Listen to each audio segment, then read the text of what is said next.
We support young people aged between 16 to 25, basically with any support they need. So it can be from education, training, employment, it can be confidence building. So we're there to help them to move forward with their lives in whichever way we can.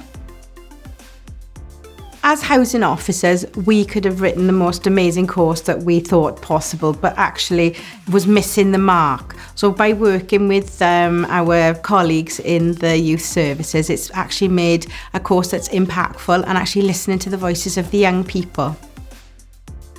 Knowing I had the support there to help me feel like a lot better, knowing that I've got somewhere to come to talk to someone, even if it's like I'm struggling in school or college, I just got someone to come and talk to.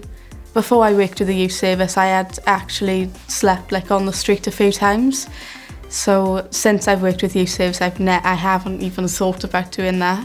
Like having somewhere stable is what everyone needs, and the youth service just makes sure that you have that place.